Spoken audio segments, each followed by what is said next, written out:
자, 들어갈게요. 거기 보시면은 이제 인근 지역과 유사 지역이 있죠, 그죠? 여기 들어가는데, 그러니까 지역 분석에 이제 범위를 설정해서 사례에 대한 걸 갖고 올 때 인근 지역과 유사 지역이라는 게 있죠, 그죠? 그러니까 최근의 경향은 얘 지금 나와 있는 의 있죠, 의, 그죠? 정의가 시험에 나와요. 규칙이 있기 때문에. 그럼 항상 배웠기 때문에 인근 지역은 그냥입니까? 대상부동산에 속해 있습니까? 유사 지역은 속해 있지 않죠, 그죠? 자, 이걸 내는데 이제 작년에 어떤 게 나왔는지 이따 보여드릴 텐데요. 가볼게요. 자, 지역 분석이라는 자체가 어떤 거가 또 해주게 되냐면, 자, 우리가 지금 학원 건물하고 비슷한 거를 비교할 수 있죠. 근데 우리가 비슷한 거를 저기 마산에서 가져오면 안 되잖아요. 그럼 사례를 가져오는 범위가 없다, 범위가 있다. 있다는 얘기예요. 이걸 동일수급권이라고 하고요. 동일한 수요와 공급이 권역에 있어 서로 경쟁 관계가 있는 대치 관계에 있는 걸 가지고 오는 거예요. 그럼 제가 아까 대상부동에 속해 있으면 유사지역이었어요? 인근지역이었어요? 속해 있지 않으면 유사지역이었죠? 그래서 이제 인근지역과 유사지역이 있다는 거죠. 이 두 가지를 봅니다. 두 가지를 본다면, 자, 그럼 아까 대상부동산에 속해 있으면은 그냥이요, 인근지역이에요. 인근지역. 대상부동에 속해 있죠. 대상과 사례가 있다면, 대상부동에 속해 있는 지역이 인근지역이에요. 그래서 강남역이라고 한다면, 그러면 우리가 이 대상부동산이 강남역에 있는데 사례가 없어요. 그럼 무슨 지역으로 넘어가죠? 유사지역. 그럼 사례로 넘어가겠습니다. 그럼 여기는 대상에 속해 있어요? 속해 있지가 않아요. 않죠. 그래서 인근지역은 대상에 직접 영향을 주고 유사지역은 간접 영향을 준다고 합니다. 그러면 유사지역은 반드시 인접합니까? 떨어질 수도 있습니까? 그러면 인접할 필요는 없죠. 그죠? 원근에 상관은 없고요. 동일수권 내인이 있어야 된다는 얘기죠. 이해하셨죠? 그래서 이제 제가 할게요. 인근 지역은 당연히 그냥입니까? 대상부동산에 속해 있습니까? 그 부동산이 이용이 동질적이고 가치 형성 요인 중 이게 나왔어요, 작년에. 참 되게 골 때렸는데 개별 요인을 공유해요? 지역 요인을 공유해요? 지역에 대한 요인을 공유하는 것이지 개별 요인은 다르겠죠? 이해하셨습니까? 그러니까 낼 게 없으니까 별걸 냈어요. 그죠? 그럼 개별 요인이 맞아요? 지역 요인이 맞아요? 자, 인근 지역의 요건은 그냥 가볍게.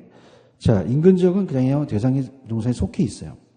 도시 농촌과 같은 지역사회보다 작은이라는 단어가 있죠?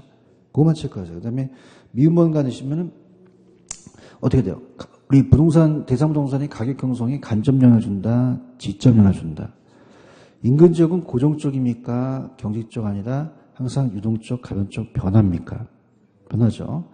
자, 인근 지역의 경계는 그냥 참고만 하세요. 물리적으로 명백히 구분을 하지만 그렇지 않은 경우는 이제 표준적 사용으로 간다는 걸 그냥 알아두시고요. 인근 지역은요, 우리가 왜 공법 시간에 국계법이라는 걸 배우시잖아요.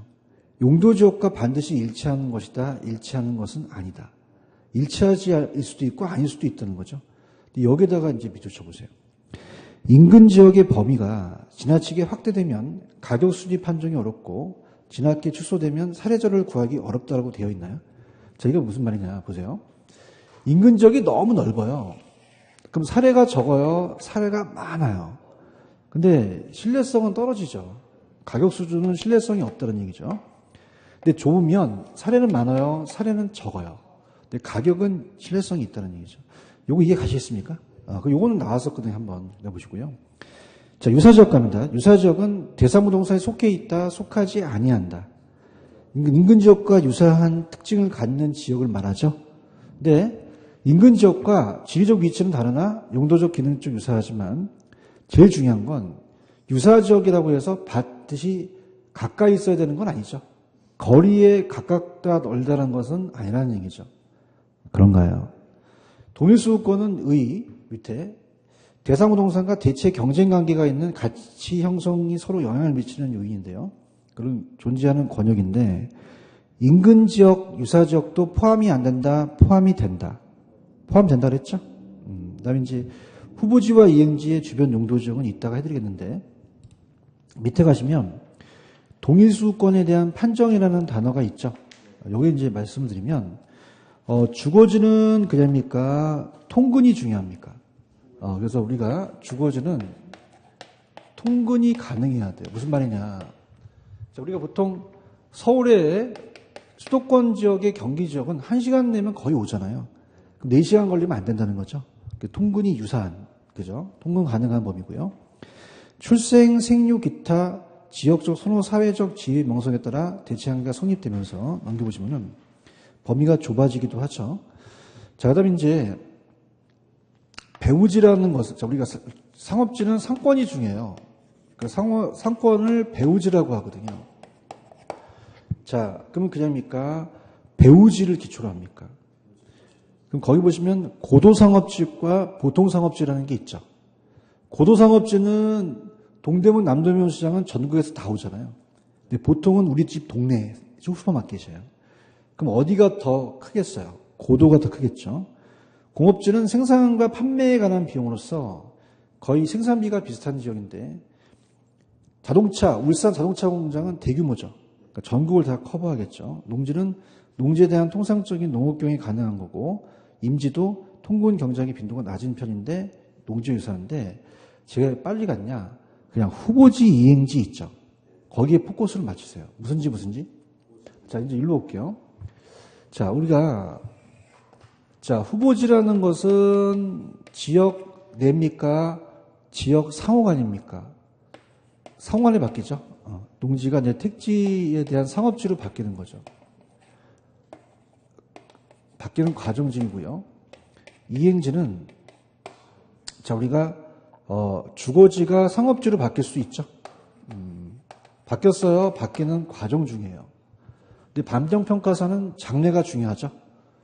그 후로 평가하는 게 원칙이에요. 뭐로 평가하는 게 원칙이다? 후.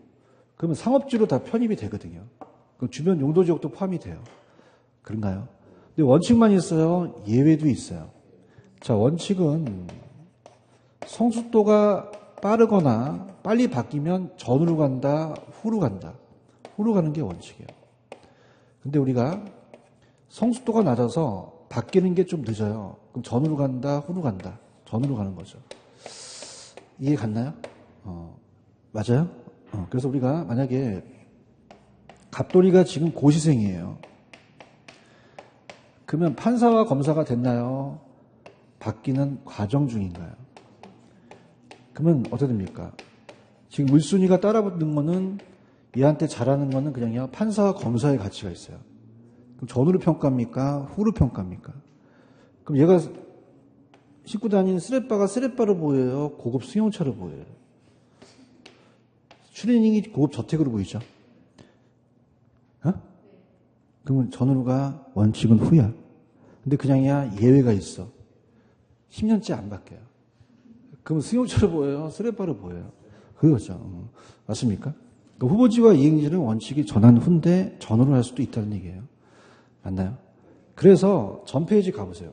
가보시면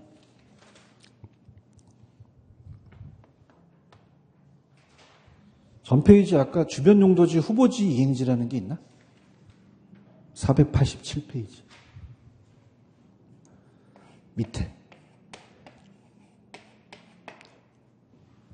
자, 487 양가로서 3번, 동그라미 1번, 기억, 니은이 있어요? 주변 용도 지역이라는 게 있어요? 그 후보지 이행지도 여기 포함이 된다는 거죠. 그렇죠? 근데 거기까지는 시험장에 안 나와요. 이렇게 해서 보시고요.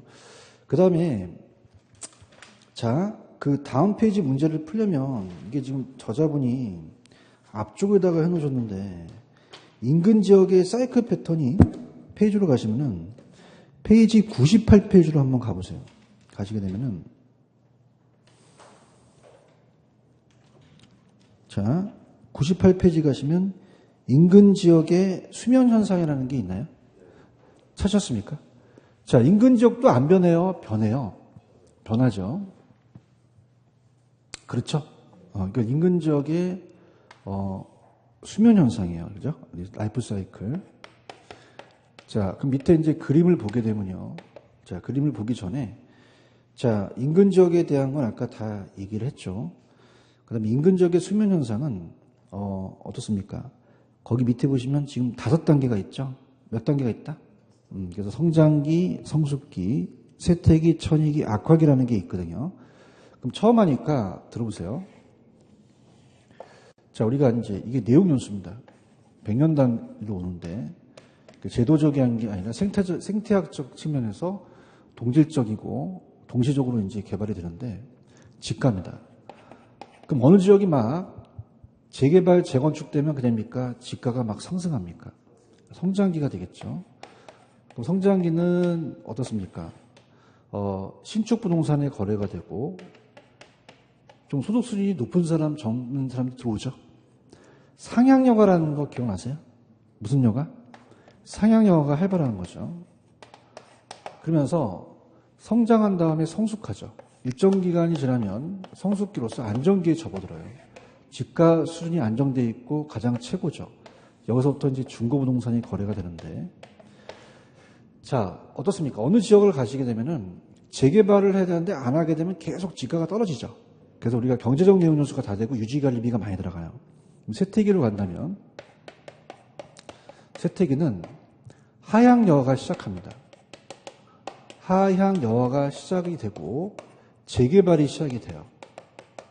그럼 여기는 소득 수준이 높은 사람이 들어와요? 낮은 사람이 들어와요? 그럼 저소득이 들어오죠? 그래서 무슨 여가가 시작하죠? 그럼 이 사람들이 어떻게 됩니까? 약간 수요를 자극시키면 가격이 올라가기도 하죠. 천이기는 하향여가가 활발하고 그 다음에 재개발이 활발하거든요. 근데 이제 중요한 것은 여기는 상향이지만 여기는 하향이잖아요. 그럼 성장기만큼 상승할까요? 일시적 가벼운 상승일까요? 가벼운 상승이죠. 그렇죠? 그래서 이제 악하기로 간다면 완전 슬럼 단계인데 여기서 악하기에서 재개발하면 슬럼 단계로 가겠죠. 이해 가셨나? 그래서 어떻게 해보시냐면, 자, 가볼게요. 요즘 잘 출제된 부분 아니에요. 따라해보세요. 성성세천하. 성숙기가 먼저요, 성장기가 먼저요. 아이가 먼저 태어나서, 애야, 엄마 수고했어. 그래요. 성장하면서 성숙해요. 그럼 여기는 그냥입니까? 집가 상승률이 높습니까? 집가 수익이 높은 거죠. 맞습니까? 천이기가 먼저 나와요? 세태기가 먼저 나와요? 사람도 세태할수록 기능이요, 천해져요. 천해지죠. 이렇게 하시고. 힘들다. 그래서 여기는 상향여가죠. 그럼 집가가 똑같은 상승입니까? 가벼운 상승입니까? 가벼운 상승이죠. 체크하시죠? 제가 이제 펜 들어요. 99페이지 가시면 1번 성장기 있어요? 기업. 그냥이야. 여기는 집가 상승이 가장 활발해. 투기 현상이 개재되기 쉽죠. 경쟁이 치열하고 지역균이 새로 형성되며 주민은 전 계층이 많이 들어와요. 교수이 높고요. 그냥입니까? 신축 부동산이 중심입니까? 그다음 가격이 상승하는데 개발 계획을 잡고 착수하고 완공하면서 가는 거죠. 체크하셨습니까? 그러니까 우리가 여러분들 재건축 같은 경우도 그러잖아요. 뭐 사업 계획을 한 다음에 개발을 착수한 다음에 나중에 완성할 때 또 가격이 또 오르잖아요. 맞아요? 그다음에 성숙기는 안정 단계라고 해서 기업의 가격 수준이 정점을 이루죠. 그럼 여기는 니은범 가격 상승이 활발합니까? 이 가격 수준이 높은 겁니까? 위치 경쟁이 안정돼 있죠. 주민노동이 적고 중고부동산에 거래되고 사람도 세태할수록 천해지죠. 무슨 기가 먼저 나와야 돼요? 세태기는 하향여가가 그냥입니까? 시작을 합니까? 그래서 어떻습니까? 여기서 이제 사회적 경제적 수준이 낮은 사람들이 들어오는 거죠. 그런가요? 그럼 집가는 대체로 낮겠고 중고부동산 거래가 중심이 되며 지역에 따라 재개발되면 다시 성장기로 또 모습이 바뀌겠죠. 천이기는 그냥입니까? 하향여가가 활발합니까? 활발하고 넘겨보세요. 자, 뭐가 나왔었냐면 저소득층들이 진입하게 되면 수요가 자극을 하죠. 근데 성장기만큼 상승해요? 가벼운 상승이에요. 그럼 잘 읽어보세요. 집가가 성장기만큼 똑같이 상승입니까? 일시적 가벼운 상승입니까? 그럼 1번이 맞아요? 2번이 맞아요? 그냥 댕이야? 짝꿍댕이야? 짝꿍댕이죠. 그래서 틀리다는 얘기예요. 아시겠습니까? 옛날 라면인데 안 먹히네. 자, 악하기라는 게 있어요? 악하기에서 재개발하지 않으면 완전 슬럼화가 되겠죠? 이해하셨습니까? 그러면 자, 시간이 너무 많이 걸리니까 밑에 대표 예제 문제가 2번을 보시면 천이기는 여가 현상 때문에 부동산 가격이 일시적 상승하는 등 성장기의 특성과 유사한 건 아니다. 아닌 건 아니죠. 이거 이해 가시겠습니까? 됐습니다. 넘겨볼게요. 그러면 488페이지로 가셔서 문제를 한번 풀어볼게요. 488로 가시면 자, 거기 보시면은 대표 예제 문제 하나 있나요? 스타트. 자, 가볼게요.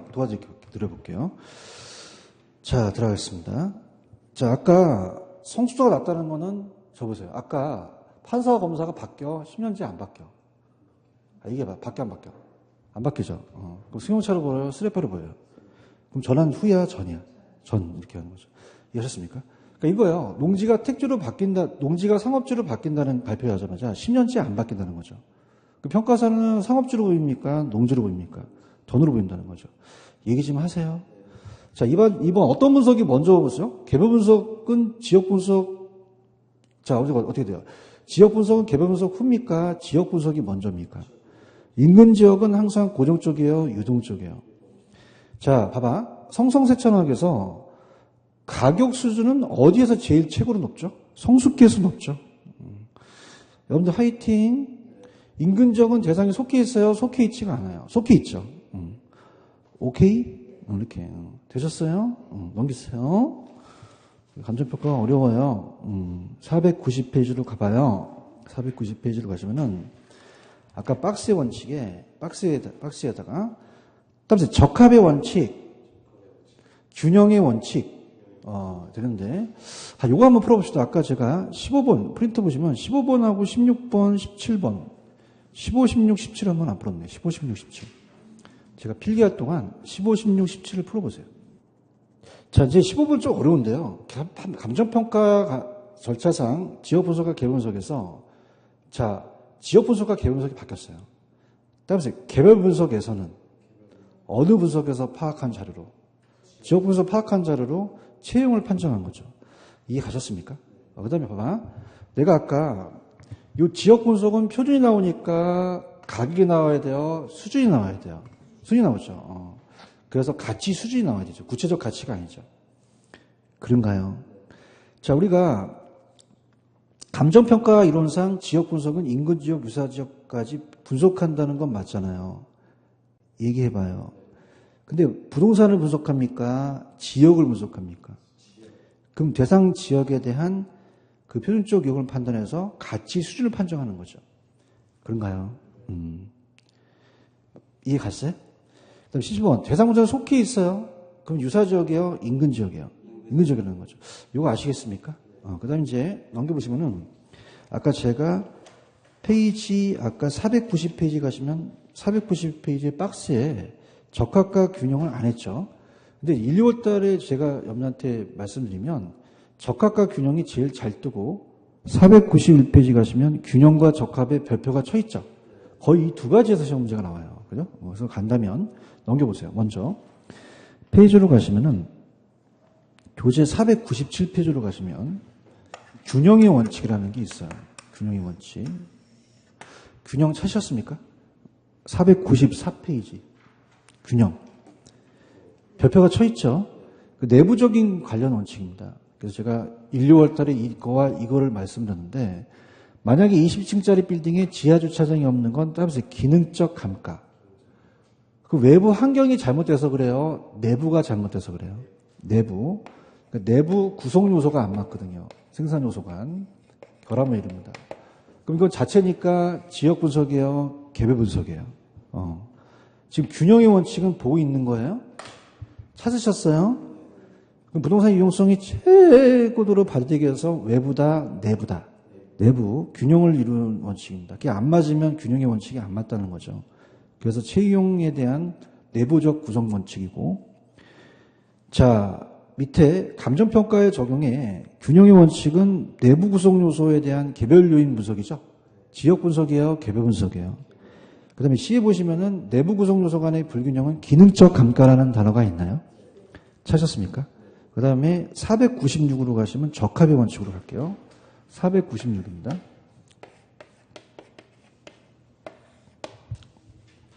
적합 찾으셨어? 이게 뭐냐면 시장 안에 주택이 있어요. 그럼 시장 안에 주택이 있다면 주택은 주거지가 있어야 되고 시장은 상업지가 있으니까 안 맞다는 것은 이 주택의 내부 구성 요소가 안 맞습니까? 이 주택과 외부 환경이 안 맞습니까? 그럼 내부적 환경이라는 자체는 부동산 자체의 내부적 요인이에요? 외부적 요인이에요? 치유가 안 되죠? 그럼 치유가 안 되면 무슨 적 감가? 경제적 감가가 나타난다는 거죠. 그런가요? 그럼 적합은 내부다, 외부적이다. 그래서 인근 환경에 적합해야 된다는 게 나와 있죠? 대외적인 거고요. 오른쪽에 감정평가의 적용에 A에 보시면 그냥요, 지역 분석이 나와 있어요. 편의적 사용. 외부적 적합성에 따라서 시장성 감퇴는 경제적 감가를 나타내죠? 그럼 우리가 바로 490페이지가 이제 읽혀요. 490.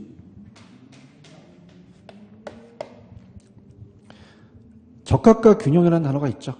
그래서 어떻게 잡았냐면, 자, 야매로 갑니다. 그러면 지역 분석에 지읒 들어갔죠.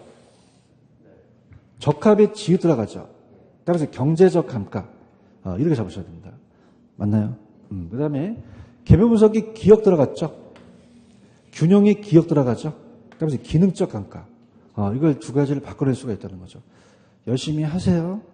492페이지로 갑니다. 13가지 원칙이 있는데, 자, 평가사가 490페이지 가시면 평가사가 지 마음대로 해야 돼요. 가격 원칙을 지켜야 돼요. 법칙성이나 평가활동이 지지되는 행위죠. 그 최응의 원칙을 전제로 직간접적으로 열어주거든요.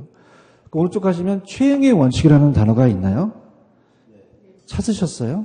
이게 부동산에만 적용돼요. 어디에서만 적용된다? 부동산. 부동산에서만 적용되는 원칙이에요. 부동산 고유 원칙입니다.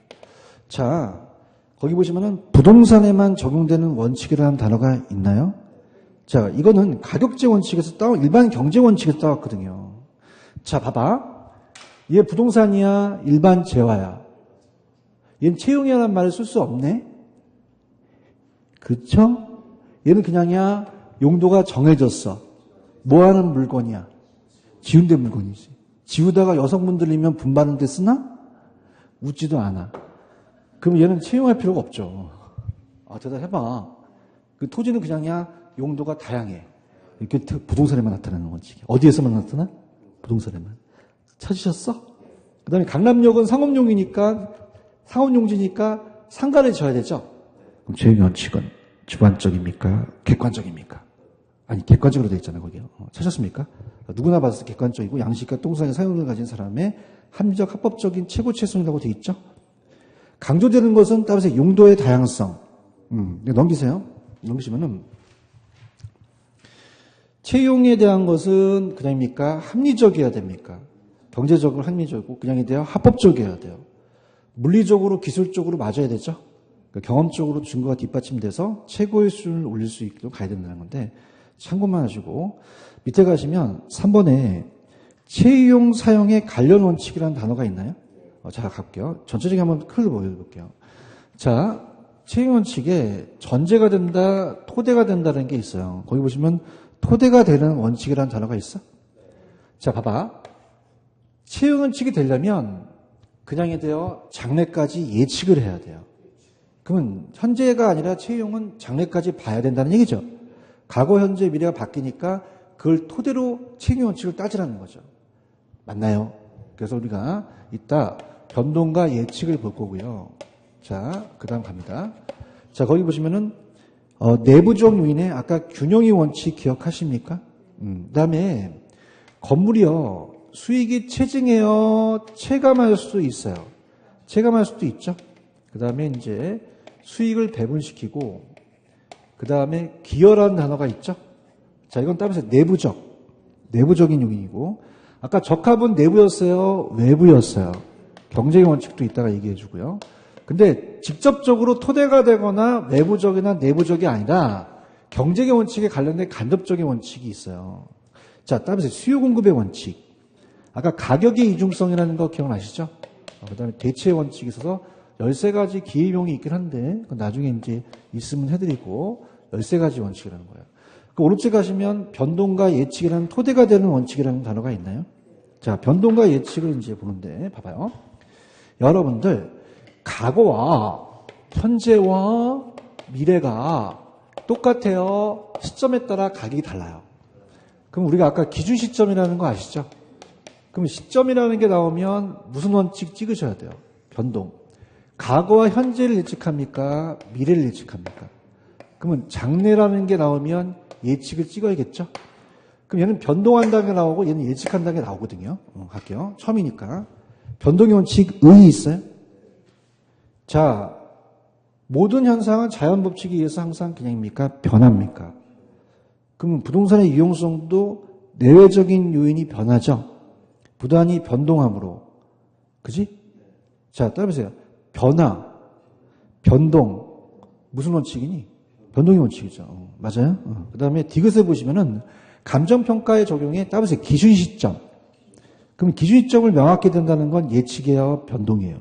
변동. 예측은 의의 갑니다. 그러면 부단히 변하면 과거가 아니라 장래의 추이나 동향을 예측해야겠죠? 밑에 의 보고 계셔요? 예측. 넘기세요. 넘기시면은,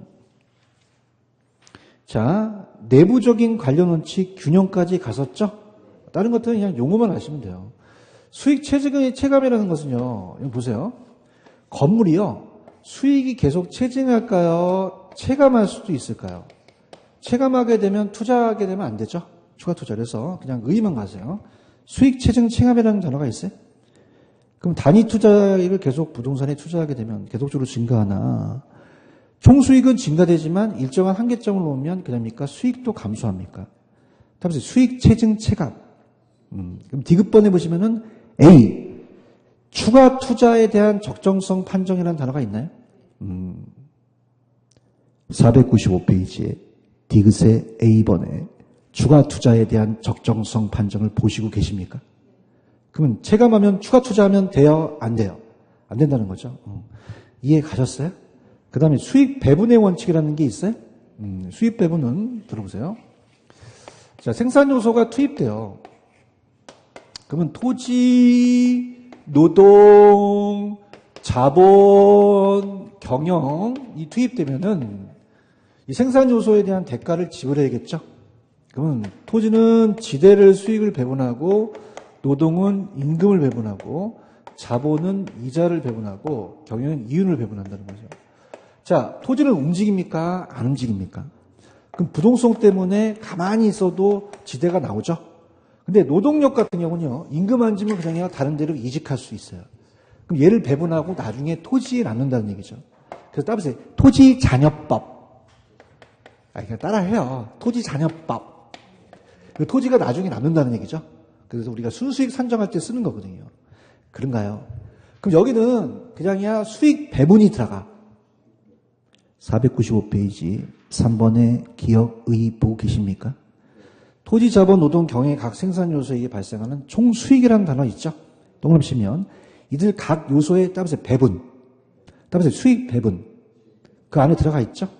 토지 수익은 최종적으로 배분이 된다는 거야. 왜냐하면 토지는 움직여요? 안 움직여? 그럼 부동성 때문에 이동이 곤란하죠? 그럼 토지 이외의 다른 생산 요소를 먼저 배분하고 나머지 토지로 가라는 얘기죠. 그런가요? 자, 그래서 우리가 넘겨보시면, 자, 넘기시면 B의 수입 방식과 따라서 토지 잔여법 찾았습니까? 그럼 잔여나 잉여 나오면 그냥이야 수익 배분의 원칙이야. 수익 배분의 원칙을 찍으셔야 된다는 거죠. 그런가요? 그 다음에 기여의 원칙이라는 게 있나요? 기여의 원칙은 들어보세요. 자, 봐봐. 아까 이 20층짜리 빌딩에 지하 주차장이 없으면 기능적 감가만큼 높게 평가돼요? 낮게 평가돼요? 그럼 7억으로 낮게 평가되니까 치유할 수는 있죠. 그럼 1억으로 지하 주차장을 설립했으면 8억이 되면 하시겠습니까? 기여도가 있어야 됩니까? 플러스 알파가 있어야 되죠. 얘기해봐. 1억 생산비 들어갔는데 8억 들어가면 하겠어? 안 한다는 얘기야. 추가 투자 판정이 있어. 맞아요? 토지를 합병해줘도 그렇잖아요. 그러면 8억이 돼야 돼. 15억 되면 해. 그러면 생산비를 합친 거예요? 기여도를 합친 거예요? 그죠? 그럼 생산비의 합이다. 기여도의 합이다. 기여도의 합이라는 거죠. 보고 있어요? 그럼 기여는 여러 가지 구성 요소가 결합돼서 각 구성 요소에 따라서 기여도에 따라봐요. 기여도에 따라. 무슨 원칙이죠? 기여의 원칙이에요. 들어간단 말이죠. 그런가요?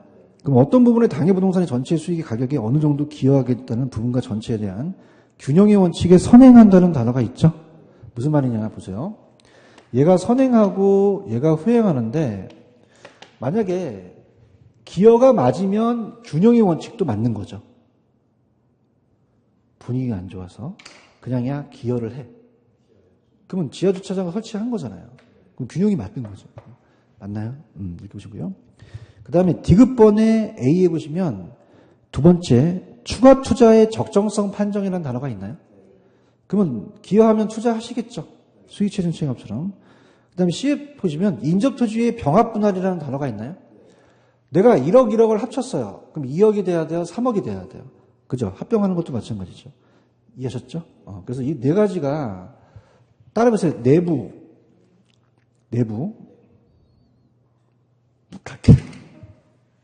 아이 힘들어. 개론이 괴로워. 외부, 내부. 자, 읽어보세요. 자, 지금 이건 환경을 봤습니까? 이 부동산 자체입니까? 자체를 본 거거든요.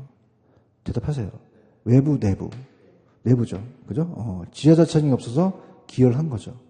그러니까 수익이 체감할 수도 있습니까? 그러면 이 안에 수익을 배분시킨 거죠. 근데 이거는 그냥입니까? 외부 환경이 안 맞습니까? 외부적인 거죠. 그래서 이걸 따르세요. 수수기균.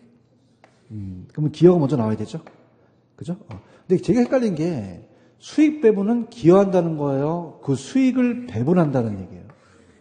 기여는 그냥입니까? 거기에 기여합니까? 기여하죠. 맞아요? 따라보세요. 자, 봐요. 기여는 그냥이야, 이 기여를. 기여하고. 나 봐봐. 따라봐. 수익 배분. 수익 배분은, 나 봐요. 그냥이야, 배분을 해. 배분을 하죠. 맞아요? 그럼 나 행동하는 거 맞춰봐. 졸릴 테니까. 이건 뭐야? 계속 이해할 때까지 간다? 기여죠. 이거는 배분이라는 거죠. 아이, 어려워. 이렇게. 아시겠습니까? 재밌게 해. 그죠? 아셨어요? 그래서 내가 20년째 강의인데 진짜 불쌍해, 수강생들이. 이게 감정평가사거든요. 그죠? 다시 갈게. 나봐. 이건 뭐야? 기여. 이거는. 배워드리는 거지. 재밌어? 그렇게 가. 어차피 또 개겨야 돼. 아시겠죠? 근데 적합이라는 게 있어요? 적합은 내부야, 외부야. 경쟁도 외부라 그랬죠? 근데 오른쪽에 외부성의 원칙을 한번 보세요. 외부성의 원칙이 있어요? 자, 이게 뭐냐면, 들어보세요. 자, 주택이 있으면 거기 쓰레기맨 입장에 들어서면 긍정적이에요? 부정적이에요? 가치가 떨어지겠죠. 그런가요? 공원이 들어서면 정의적. 그러면 이건 뭐냐면, 아까 적합의 원칙은 대상부동산이 환경에 안 맞는 거죠. 근데 이건 그냥입니까? 환경이 영향을 줍니까? 영향을 줄 수 있다는 거죠. 오케이? 그럼 외부성에 대한 외부적 요인은 대상부동산 가치의 환경이 긍정적, 부정적 영향을 미칠 수도 있다는 얘기예요. 맞나요? 그래서 긍정적인 것은 외부 경제 정의회복하고 부정적인 건 외부 불경제죠. 맞죠? 그것만 보세요. 그것만. 얘는 잘 안 나오니까. 위에 보시면 경쟁의 원칙이라는 단어가 있나요? 자, 우리가 나가면 학원들이 많으니까 그럽니까? 외부에 경쟁을 합니까? 자, 예를 들어서 들어보세요. 지금 순댓국집이 너무 장사가 잘 돼서 줄을 쓰시오. 이런 거예요. 그러면 초과윤이라는 얘기 들어보셨죠? 그러면 그럽니까? 남들보다 더 얻습니까? 그러면 그냥요, 경쟁을 야기시켜요. 그러면 순댓국집이 한 집이 생겨요? 여러 집이 생겨요? 그럼 초과윤이 다시 소멸될 수 있다는 거죠. 경쟁을 찾는 거죠. 그러면 여기는 그냥이야 경쟁이라는 단어가 들어가. 한번 볼까요? 지금 보고 있어요? 경쟁의 원칙은 초과윤은 따라서 경쟁을 따라해요. 경쟁을 무슨 원칙이에요?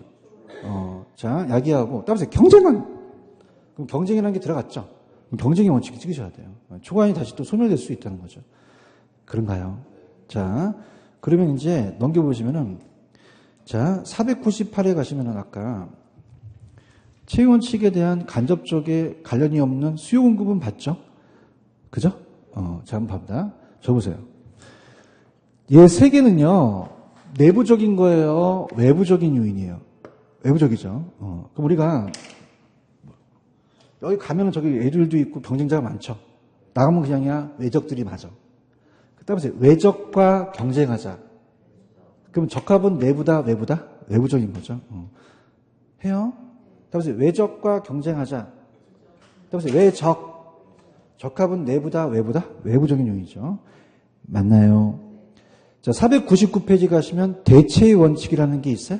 여기 별표 한번 쳐보세요. 얘는 좀 나옵니다.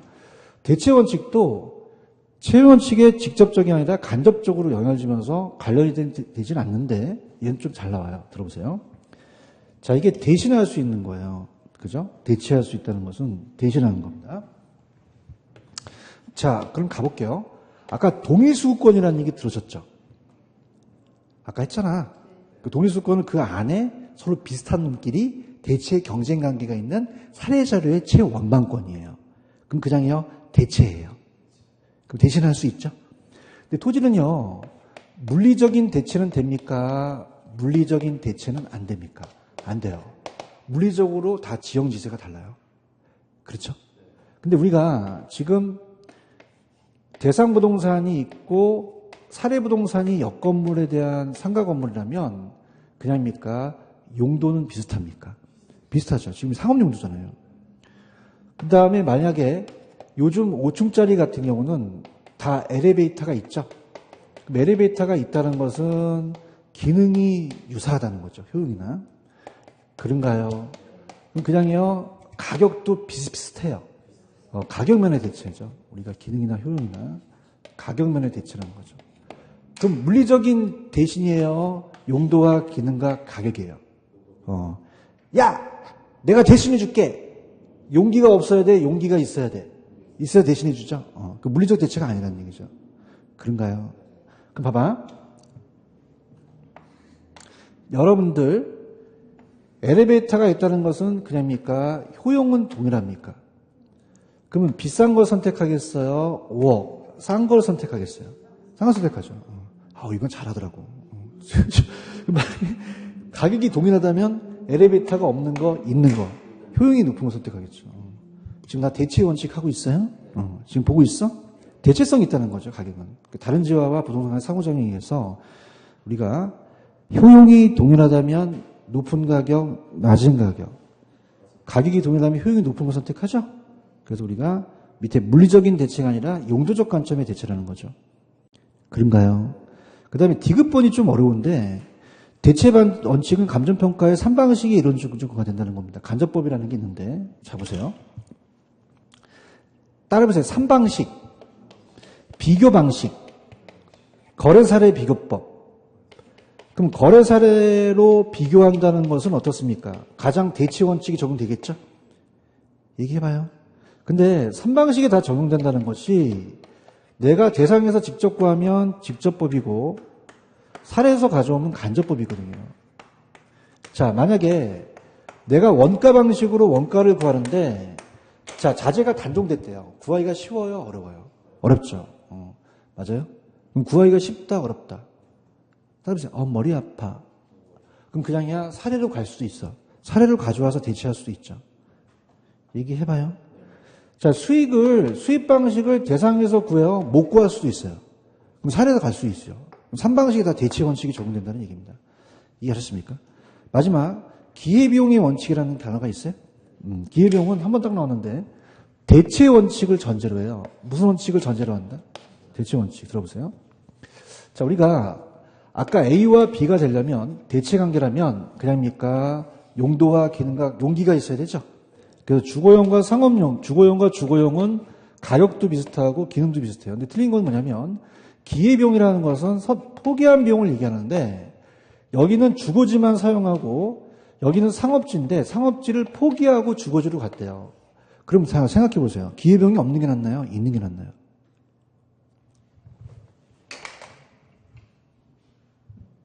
여기 무슨 지만 사용하죠? 이왕이면 다홍치마라고 들어보셨어요? 그럼 용도가 하나 있는 게 좋아요? 용도가 2개 있는 게 좋아요? 2개 있는 게 좋죠. 이건 선택하는 권한이 있잖아요. 맞나요? 그러면 상업지라는 기회비용이 있는 게 더 높게 평가된다는 거죠. 그런가요? 그럼 시험 문제 같은 공업지라도 도심은 그냥입니까? 상업지를 이용할 수도 있습니까? 시장 가치가 있죠. 외곽보다는 더 가치가 높다는 거예요. 맞아요? 그냥요, 기회비용을 반영해야 돼요. 반영한다는 거죠. 여러분들 화이팅! 무슨 비용? 그럼 어떤 선택한 거예요? 포기한 비용이에요. 포기했죠. 그럼 어떤 대상의 가치 평가를 그 기회비용에 의해서 평가한다는 거죠. 여기서 기회비용은 어떤 대안을 선택할 때 포기한 다른 대안 중 최선의 것이고 실제로 지불된 비용이 아니라 계산된 비용, 인식된 비용이라는 단어가 있나요? 찾았습니까? 자, 이거예요. 들어보세요. 그래서 제가 이제 다음에 5월달 다시 돌릴 때 투자론에서 기회비용이라는 게 나오죠. 그럼 봐봐. 자, 갈게요. 오늘 학원 강의 들으러 오셨어요. 저녁반을. 근데 갑돌이, 을돌이, 병돌이가 오늘 유난히, 갑돌이는, 야, 내가 30만 원 쏠게. 너 가지 말고 나한테 와. 난 20만 원 쏠게. 나는 5만 원 쏠게. 그럼 내가 만약에 오늘 오전 강의 해갖고 전 다른 학원에서 쓰러졌다는 전화가 왔어요. 그러면 저한테 메시지 가겠죠. 그죠? 맞죠? 그러면 30만 원한테 20만 원, 5만 원 중에서 어디 전화해야 돼요? 이런 건 잘해. 이게 기회용 되는 거예요.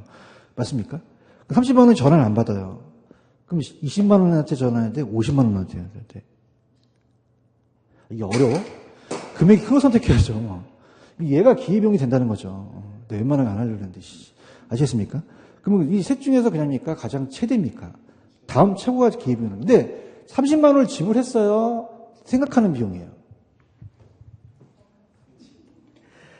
여기 갔어요. 학원으로 왔어요. 그럼 30만 원을 지불하고 왔나요? 아니죠. 기회비용은 어떤 지불된 금액입니까? 인식된 금액입니까? 인식된 기회비용인 거죠. 같이 가자.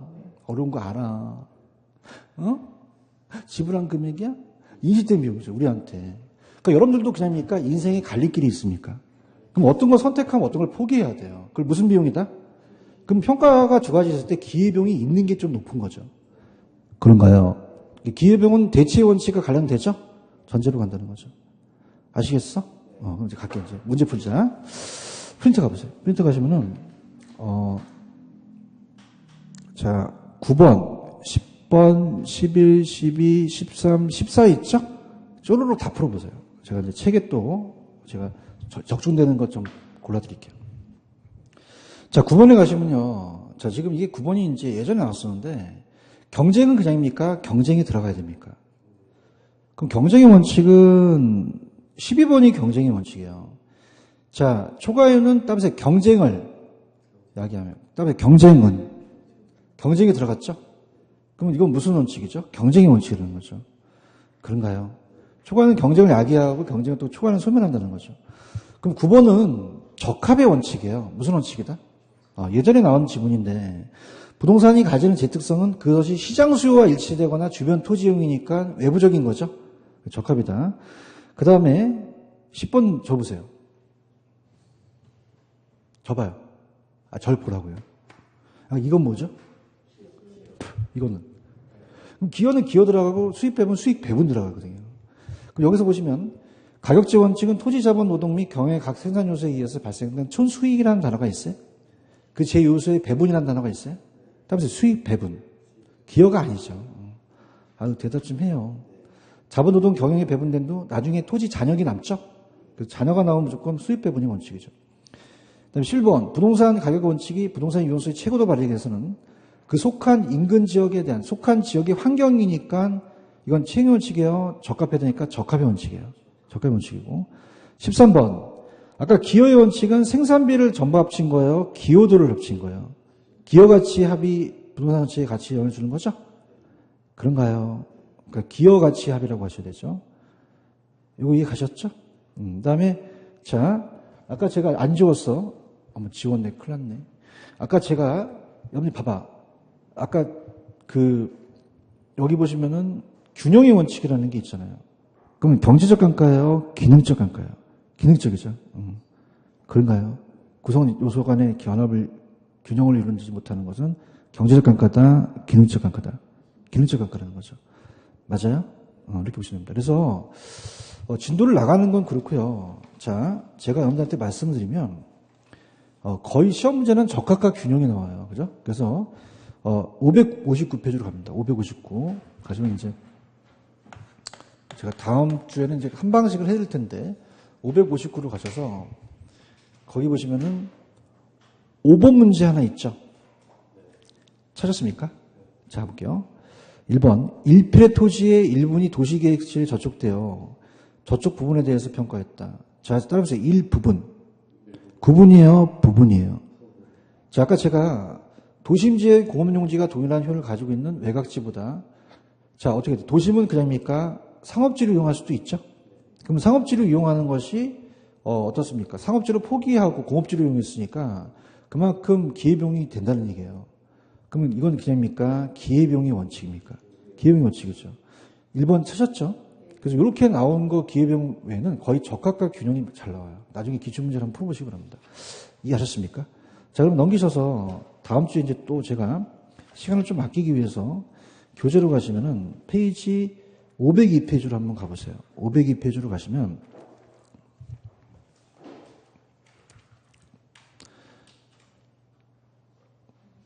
(502페이지) 가셨어요? 502. 내가 혀가 짧은가? 502. 찾았습니까? 이상하게 저는 들으면 제 반응은 똑같은데, 이렇게 보면 못 찾더라고요. 그래서 적어드릴게요. 502페이지. 찾았습니까? 502. 자, 따라보세요. 3방식. 다음 주도 이제 제가 프린트를 내드릴 거거든요. 그래서 이제 아마 1번 문제 있을 텐데, 우리 시장은 완전 경쟁이에요? 불완전 경쟁이에요? 그러면 가격이 다 똑같지는 않죠? 그래서 이걸 이제 보는데, 거기 보시면은 가격의 삼면성이라는 게 있나요?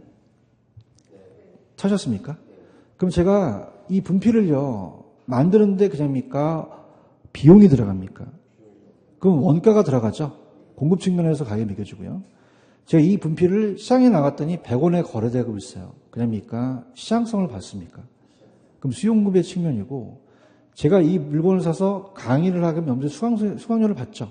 그럼 여기서 그냥입니까? 수익이 발생합니까? 그럼 내가 이걸 사서 수익을 창출하는 게 수익성이라는 얘기죠. 찾으셨습니까? 그래서 요것만 이제 하고 이제 다음 주에 넘어가겠는데, 가볼게요. 가격의 삼면성이에요. 가격의 삼면성. 자, 그럼 이 분필을 만들 때 그냥입니까? 비용이 들어갑니까? 그럼 어떻습니까? 원가 방식이라고 말씀드렸죠? 3방식에. 원가 방식. 자, 그럼 건설회사가 주택을 생산하려면 그냥입니까? 토지가 필요합니까? 그러면 만드는 공급 가격으로 가는 거죠? 공급 가격. 근데 내가 이 분필하고 똑같은 거를 나가서 거래된 걸 봤더니 100원에 거래되고 있어요. 그럼 내가 시장 가서 이걸 그냥 했어요? 비교했어요. 그럼 비교 방식이 되겠죠? 맞나요? 그래서 이제 어떻습니까? 우리가 거래됐던 사례를 가지고 비교해서 비교 방식으로서 우리가 시장성을 나타내는 수요 공급에 대한 가격이다. 이렇게 보고요. 그 다음에 제가 분필을 샀어요. 만들었어요. 이 분필을 샀어요. 그러면 수익이 안 나와야 돼요? 나와줘야 돼요? 임대료가 나와야 되죠? 그럼 수입 방식이다. 세 가지니까 몇 방식? 3방식이죠. 6방법이 아니라 원래 7방법으로서 공시지가까지 들어가는데, 이건 제가 다음 시간에 해드리겠고요. 가격만 매기는 게 아니라 임대료도 산정을 해요. 그래서 임대료를 줄여서 임료라고 하고 가격을 가액이라고 하거든요. 그 두 가지를 잡아야 됩니다. 그래서 원가법이 있고 정사법이 있는데 이 두 가지 중에서 따보세요. 원가법, 원가액. 그러면 임대료예요? 가격을 구하는 거예요. 가격이죠. 적사법이 임대료고. 근데 가격을 구하는 비교 방식엔 거래사례 비교법이 우리가 어떻습니까? 이게 우리가 가격을 구하는 거고, 임대사례는 그냥요, 임대가 들어갔어요. 그러면 가격이에요, 임대료 구하는 거예요. 임대료 구하는 거고. 자, 수입 방식의 가격을 구하는 것은 따라서 수익을 가격으로 환원해달라. 그럼 봐봐. 여기 가실 때 이 상가 건물 같은 경우는 임대료가 많이 나와야 되죠. 근데 여러분이 임대료를 알고 싶은 거예요? 이 부동산의 가격을 알고 싶은 거예요. 그럼 수익을 가격으로 환원해달라는 거죠. 맞나요? 그럼 따라서 수익을 가격으로 환원해달라. 왜? 수익은 장래에 생기니까. 그렇죠? 수익을 분석하는 게 임대료거든요. 이해 가셨습니까? 그러면 자, 여러분 눈높이로 갈게. 따라서 원가, 비교. 수익이면 수익 나와야 되죠? 여러분들이 얼마나 힘드시면 요 3글자, 7글자, 5글자, 글자 수를 맞춰줬어요. 그럼 여기는 그냥입니까? 3글자가 나와야 됩니까? 그럼 여기 수익 분석법이 나오면 돼야 안 돼요? 어떻게 하셨어요? 3글자가 아니잖아. 이거 잘해. 적산법은 맞겠죠? 몇 글자니까. 그래서 밑에 문제가 그 문제예요. 오른쪽 문제가. 오른쪽 문제 있어요? 이거 맞춰야 집에 가요. 자, 갈게. 일단 비용성이 들어가야 되죠. 이게 해봐요. 나는 일단은 7글자가 맞아줘야 되죠. 그냥입니까? 비교가 들어가야 됩니까? 7글자 거래사례 비교법이고, 다는 5글자에다 수익이 들어가죠. 수익 분석법이 맞는 거죠. 맞나요? 기다려 보시고요. 자, 그 다음에 넘겨보시면 505페이지로 한번 가보세요. 505페이지 가시면은 505 가시게 되면 시산가액의 조정이라는 단어가 있나요? 왜냐하면 우리 시장은 완전 경쟁이에요? 불완전 경쟁이에요? 자, 완전 경쟁에서는 얘가 1,000원이면 만드는 것도 1,000원, 사는 것도 1,000원, 다 1,000원이 맞죠? 근데 우리가 봐봐. 지금 상가 건물 같은 경우는 수익이 발생하잖아요. 그 수익 방식에 가중치가 있어서 50%가 될 확률이 많은데 비교하면 그냥요 가격이 다를 수 있어요. 다를 수도 있죠. 원가 다를 수도 있고 상방식이 다 같다 다르다? 다르기 때문에 그냥입니까? 시산 가격입니까? 임시로 계산된 가격이죠.